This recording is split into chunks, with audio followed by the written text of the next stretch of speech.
बहुत से उम्मीदवार चुनावी कैंपेन में आप व्यक्ति विशेष के लिए पूछ रहे हैं। हर उम्मीदवार होता है और बहुत से उम्मीदवार चुनाव के मैदान में कूद गए हैं, कोई फर्क पड़ने वाला नहीं है। हम लोग 40 की 40 सीट जीतेंगे। एक मिनट हाँ पूछिए आप। पॉलिटिक्स के अंदर जो है प्रशंसक भी होते हैं, आलोचक भी होते हैं। उद्योग मंत्री के तौर पर आपने काम किया पड़ता। अब आपके आलोचक कह रहे हैं कि शहनवाज हुसैन अपने करियर के ढलान में यानी निपटने वाले।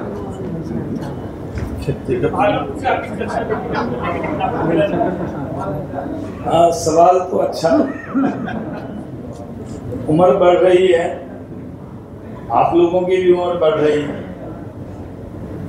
लेकिन आपको देखने से कहीं से ढलान दिख रहा है?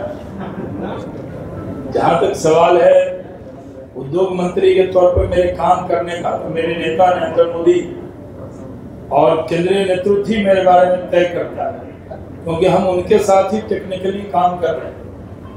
और उन्होंने आदेश दिया था कि बिहार जाओ, उद्योग लगाओ। इथेनॉल की फैक्ट्रियां अभी भी खुल रही। परसों भी एक इथेनॉल की फैक्ट्री बक्सर में खुली, जहाँ से मिथिलेश तिवारी जी चुनाव लड़ रहे हैं। वहाँ पर नवानगर में वहाँ खुली है, परसों ही इथेनॉल अजय सिंह जी की इथेनॉल निकला है, उसके अंदर 17 इथेनॉल का प्लांट। तो हमारे कार्यकाल में मेगा फूड पार्क, इथेनॉल की फैक्ट्रियाँ, जहाँ से चीन ईंटा के भट्ठे से धुआं निकलता था, हमने बड़ी बड़ी फैक्ट्रियाँ लगा दी। और टेक्सटाइल के सेक्टर में भी बहुत काम किया जब टेक्सटाइल पॉलिसी लाए। पटना में फैक्ट्री नहीं, आप लोग कम देख पाते हैं, लेकिन बेला इंडस्ट्रियल एरिया, बीता और कई जगह जाकर देखेंगे तो आपको लगेगा आप बिहार में नहीं आए हैं, गुजरात में आ गए हैं, सूरत में आ गए।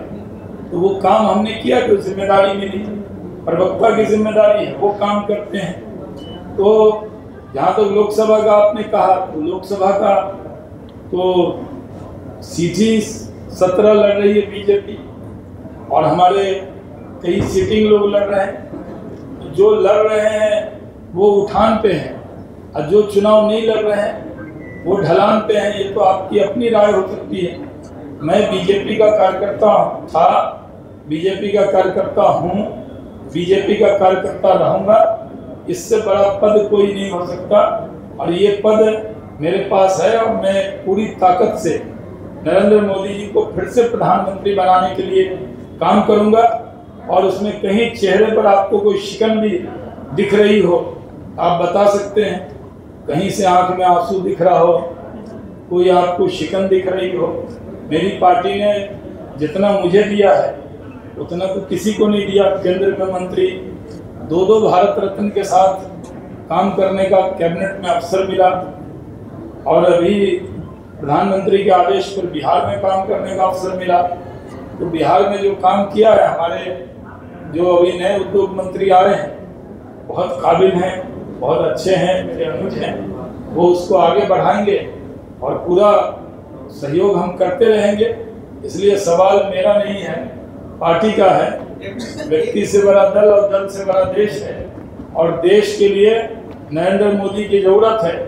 मैं देश के मुस्लिम भाइयों से भी अपील करता हूँ, इस सबका साथ, सबका विकास, सबके विश्वास के रास्ते पर नरेंद्र मोदी जी ने देश को चलाया है। अगर आयुष्मान भारत का कार्ड दिया तो सबको दिया, अनाज दिया तो सबको दिया, अगर कोरोना का टीका दिया तो सबको दिया, बूस्टर लगाया तो सबको लगाया। ये मौका आ गया है मोदी के काम के नाम पर, आप साथ दीजिए। और हमें, मेरा पूरा दावा है इस बार अल्पसंख्यक समाज का भी वोट भारतीय जनता पार्टी और मोदी जी को मिलेगा। आतिशी मरलीना और सौरभ भारद्वाज पहले से प्रेस कॉन्फ्रेंस करके ये कह रहे हैं कि उनकी भी गिरफ्तारी होने वाली है। चोर के दाढ़ी में तिनका होता है, किसने आपको बता दी? और ये कहना आतिशी का भी उनको अप्रोच किया जा रहा है, क्या वो बताएंगे कि कौन अप्रोच कर रहा है, किसने उनको अप्रोच किया, कौन व्यक्ति उनसे मिला है? सिर्फ झूठ की खेती उनको नहीं करनी चाहिए। बिहार के अंदर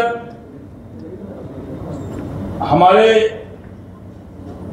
एनडीए के सारे उम्मीदवार घोषित हो चुके हैं और सो कॉल्ड जो इंडी अलायंस है वो अभी तक अपना उम्मीदवार भी तय नहीं कर पाया।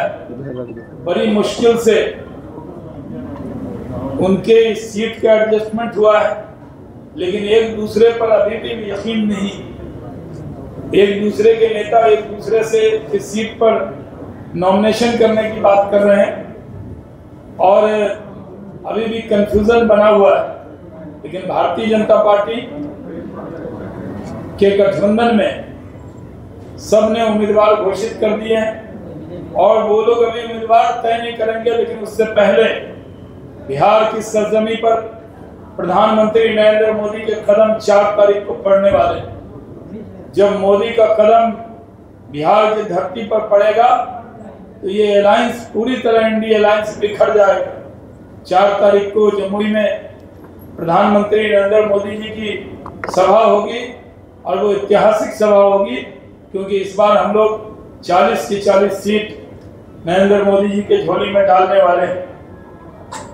4 तारीख को वो आ रहे हैं, 40 सीट हम लड़ रहे हैं, तो 4, 40 और 400 के पार ये संयोग बिहार से ही बनेगा। और बिहार में भी पिछली बार राजद था 0, इस बार भी रहेगा 0 और पिछली बार कांग्रेस 1 सीट जीत गई थी, इस बार कांग्रेस भी हो जाएगी 0। ये बात मैंने अपनी तरफ से आपको कह दिया है। बाकी आपके प्रश्न एक एक करके आमंत्रित। और यही वजह है कि आज सारे विरोधी इकट्ठे होकर भी मोदी जी के सामने टिकने वाले नहीं। रामलीला मैदान में सब इकट्ठे हुए थे, वो वही रामलीला मैदान है जहां इंडिया अगेंस्ट करप्शन का नारा बुलंद किया गया था और आज अलायंस विद करप्शन का नारा वहां से बुलंद हुआ। जिनको गाली दी थी आम आदमी पार्टी ने अरविंद केजरीवाल ने, वही उन सब लोगों को मंच पर इकट्ठा किया था। ये भी देश के लोगों ने देखा। आम आदमी पार्टी पूरी तरह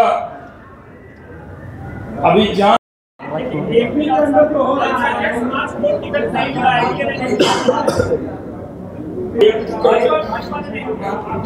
एनडीए में एक टिकट जी भारतीय जनता पार्टी ने कालीकट में एक टिकट प्रोफेसर साहब को दिया और अभी भी लक्षद्वीप में भी हम दे सकते हैं। बिहार की बात करें, अब बिहार में अब सीटें 17 है, फिर आप गिनने लगेंगे 17 में यहाँ जातियाँ 300 हैं और हर जाति से कहीं संविधान में लिखा हुआ है कि हर धर्म के लोगों को टिकट देना है, हर जाति को देना है।